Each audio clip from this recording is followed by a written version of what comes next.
Hello, friends. I'm sorry that it took me a few more days than I originally anticipated. However, I am back and I am going to record some more The Wild Robot Escapes with you.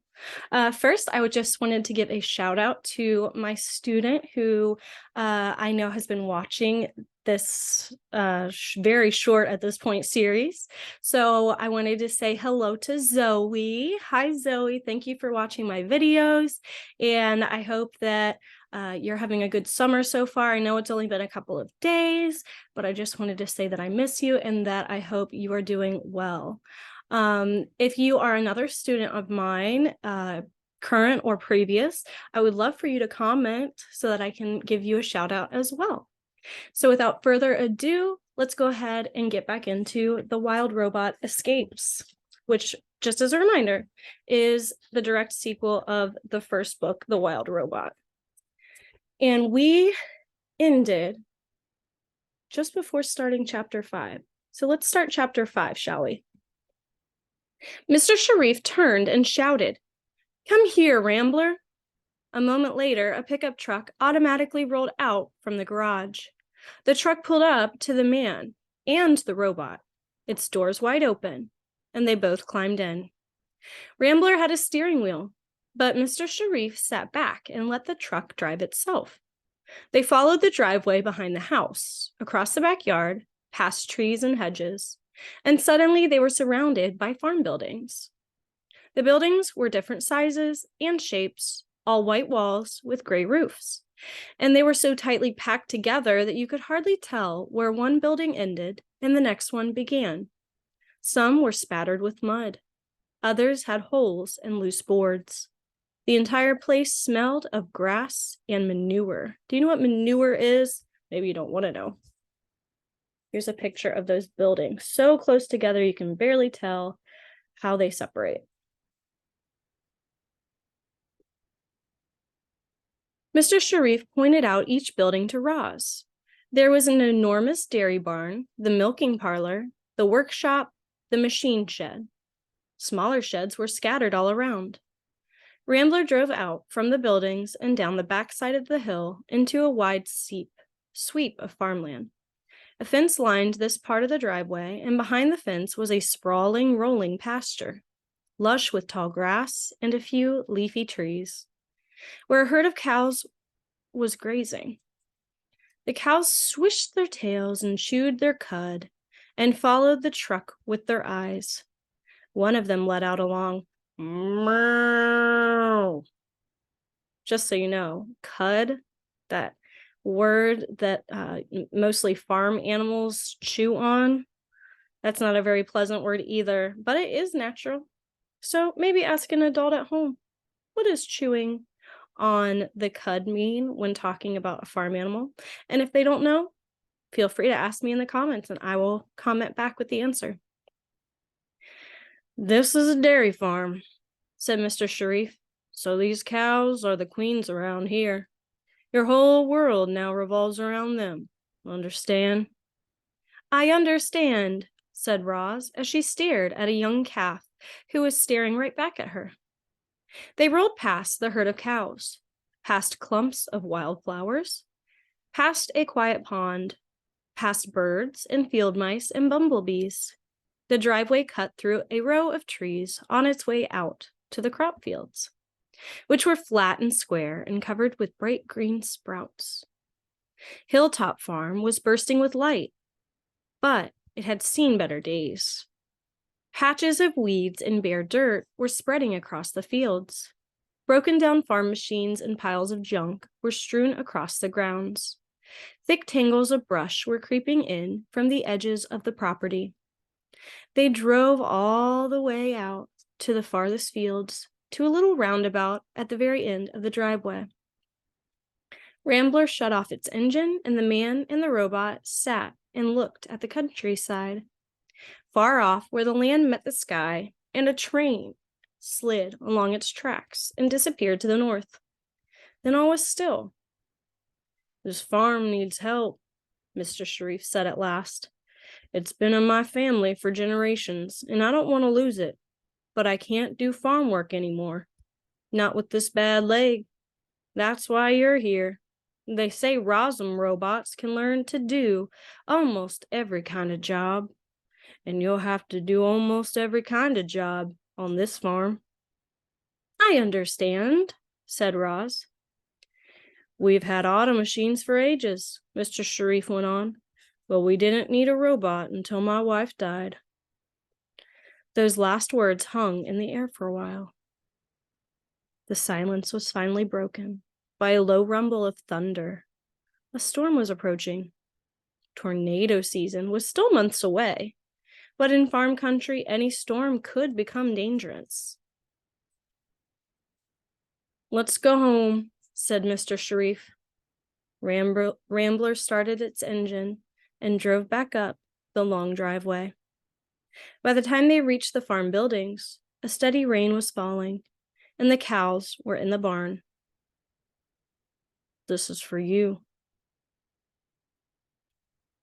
said Mr. Sharif, and he handed Roz her own computer. "That controls the farm's equipment, and it's got all the information you'll need to work here. Do you know how to use a computer?" "Yes, I know how to use a computer." Roz had never used a computer before, but she instinctively knew what to do. Clearly, the robot was designed to work with technology. "Study up tonight and start farming tomorrow," said Mr. Sharif. "You can stay in the machine shed with the other machines." "Perhaps I should stay in the barn with the cows," said Roz. "My whole life now revolves around them." The man smirked and said, "I like the way you think, Roz." Sorry that I got a little bit distracted there. I was getting a phone call and it connects to my computer that I'm recording on. So for a minute there, my recording screen disappeared and I was afraid that it had stopped recording my reading. And so if I got a little out of character there, that's why. Sorry about that. But let's go ahead and read one more chapter for this video. And then perhaps I'll have a surprise for you since it did take me so long to get this video out. Maybe I have another book, but a picture book that I'll read to you as a little bonus today. Okay. Chapter 6, The Monster. The cows were munching hay in their stalls when the big barn door slid open and a mechanical monster stomped in from the rain. The creature marched down the center aisle, her footsteps echoing through the cavernous space until she found an empty corner. And there she stood in the shadows as the storm began to rage outside. Everyone listened as the rain poured and the wind howled and the thunder cracked. By midnight, the storm had blown over, and there was only a gentle sprinkling on the roof. But the herd couldn't rest with that monster lurking in the corner. The cows began quietly mooing to each other. This is reminding me a lot of the first book. If you remember, when Roz washed up on the island in our first book, The Wild Robot, the animals on that island also referred to Roz as a robot. Now, at that time, Roz had not learned the language of the different animals. I'm wondering, even though Roz seems to have been reprogrammed, will she remember the animals' languages? What do you think? Anyway, the cows began quietly mooing to each other. "What is that monster doing? She hasn't moved in hours. I bet she's waiting to eat us up in our sleep." The cows gasped at this horrible thought. And then an old cow named Annabelle, because of course that's her name, tried to calm down the herd. "Relax, everyone," she said. "There were monsters like this at my last farm, and they never ate any cows.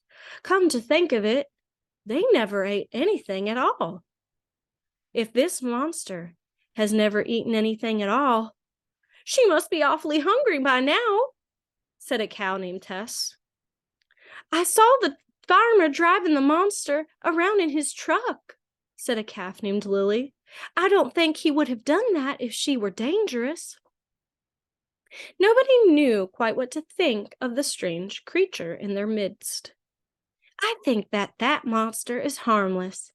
I think that monster is unnatural. I think the monster is moving. The herd fell silent as the monster marched out from the shadows and into the middle of the barn. And then the monster did the impossible, the unthinkable. She spoke to the cows in the language of the animals. I am not a monster. I am a robot. My name is Roz. She did remember, but does she know why she remembers? Hopefully we'll find out more in the next chapter, because chapter 7, just as a quick preview, is titled The Robot's Story. Now, I don't have any more pictures for you now from the chapters we read today, but if you enjoyed these 2 chapters of The Wild Robot Escapes, please like this video, maybe comment your predictions moving forward.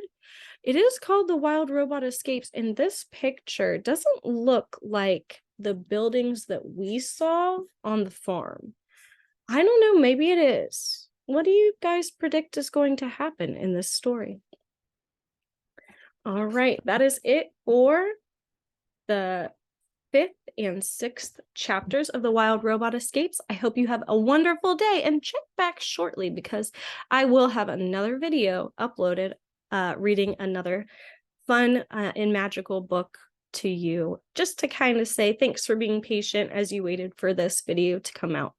All right, have a great day, like I said, and love you guys. Bye. See you next time, or in a little bit.